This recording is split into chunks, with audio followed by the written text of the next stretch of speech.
வணக்கம் நிக்கிதா. திருவாரூர் மாவட்டத்தில் பார்த்தீங்கன்னா இந்த ஆண்டு ஏறத்தாழ 4 லட்சம் ஏக்கர் பரப்பளவில் சம்பா சாகுபடியில் விவசாயிகள் ஈடுபட்டு வருகின்றனர். தற்போது சம்பா சாகுபடி செய்யப்பட்டு 50 முதல் 60 நாட்களுக்கு மேல் ஆகின்ற நிலையில் திருவாரூர் மாவட்டத்தில் கடந்த 5 தினங்களுக்கு பெய்த கனமழையின் காரணமாக பல்வேறு பகுதிகளில் சம்பா பயிர்கள் பாதிக்கப்பட்டது.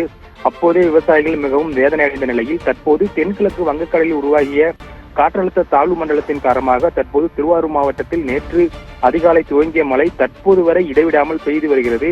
இதனால் மாவட்டத்தின் பல்வேறு பகுதிகளில் பாதிப்பு என்பது ஏற்பட்டுள்ளது. குறிப்பாக திருவாரூர் மாவட்டம் மாங்குடி, கூடூர், கீழக்குத்தங்குடி, மேலக்குத்தங்குடி, சேந்தனாங்குடி உள்ளிட்ட பல்வேறு பகுதிகளில் தற்போது சம்பா பயிர்கள் நடவு செய்யப்பட்டு 50 முதல் 60 நாட்களுக்கு மேல் ஆகின்ற நிலையில் தற்போது இந்த கனமழையின் காரணமாக முற்றிலுமாக இந்த பயிர்கள் மழைநீரில் சாய்ந்துள்ளது. ஏக்கருக்கு 25,000 முதல் 30,000 வரை செலவு செய்து பயிர்களை காப்பாற்றி வந்த நிலையில் தற்போது இந்த கனமழையின் காரணமாக பயிர்கள் முற்றிலுமாக வீணாகி உள்ளதாக விவசாயிகள் வேதனை தெரிவிக்கின்றனர். மேலும் தமிழகம் முழுவதும் மழை தொடரும் என வானிலை ஆய்வு மையம் அறிவித்துள்ள நிலையில் மேலும் விவசாயிகளுக்கு பெரிய இழப்பாக இருந்து வருகிறது. எனவே உடனடியாக வேளாண் துறை அதிகாரிகள் ஆய்வு மேற்கொண்டு கணக்கிடப்பட்டு பயிர்களுக்கு நிவாரணம் வழங்க வேண்டும் எனவும் விவசாயிகளின் தரப்பில் கோரிக்கையாக இருந்து வருகிறது. நிக்கிதா, விவரங்களுக்கு நன்றி ஜெய்வின். திருவாரூரில் கனமழையால் 750 ஏக்கர் நெற்பயிர்கள் சேதமடைந்திருக்கின்றன. அண்மை செய்தியாக பார்த்தோம். விவரங்களை எமது செய்தியாளர் ஜெய்வின் வழங்கிட கேட்டோம்.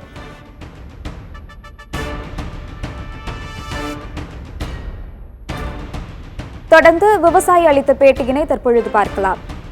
விவசாயத்தை நம்பியே இந்த காலம் ஓடிட்டு இருக்கு. வேறு எந்த விதமான தொழிலும் கிடையாது. குருவை தான் இல்லை.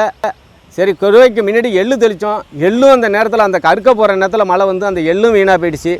அடுத்தது குருவைக்கு அந்த தண்ணியை வச்சு குருவையும் தெளித்தோம். இருந்த தண்ணி பூரா சால்ட் ஆகி அந்த குருவையும் எங்களுக்கு இழந்து போயிட்டோம். ஒதுக்கி வச்சுருந்த பற்ற பங்குகளை நாங்கள் சம்பா செய்யலான்னு ஒழுங்காக சம்பா நட்டோம். குருவைக்கு சம்பாவுக்கு தண்ணி வந்துச்சு. நல்லாவே நேரத்துக்கு எல்லாம் கிடச்சிச்சு. நல்லாவும் பயிர் வந்துச்சு. இந்த வருஷம் சம்பாவில் எந்த விதமான பிரச்சனையும் இல்லாமல் நாங்கள் அறுவடை செஞ்சிடலாங்கிற ஒரு நம்பிக்கையில் இருந்தோம். அந்த நம்பிக்கை 2 நாளாக அது இழந்து போயிட்டோம். சுத்தமாக எல்லாம் கருது வந்த நேரத்தில் அன்னமே பிடிக்கல. டோட்டலாக எல்லாமே அந்த 51 நெல்லை போட்டு எல்லாமே டோட்டலாக சாஞ்சு போச்சு. அதை எதுவுமே செய்ய முடியாத ஒரு காலகட்டத்துக்கு வந்துட்டோம்.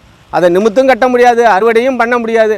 அது மேலே உளுந்து பயிர் கூட இப்போ அடிக்க முடியாத சூழ்நிலைக்கு இன்றைக்கி விவசாயி தள்ளப்பட்டிருக்காங்க. இதை உடனே ஆய்வு பண்ணுங்கிறதான் இன்றைக்கி திருவாரூர் மாவட்டத்தில் உள்ள விவசாயியோட கோரிக்கை இன்றைக்கி பிரகாரம் கோரிக்கையாக இருக்குது. இந்த வயலை பார்த்தீங்க, இது எதுவுமே செய்ய முடியாது.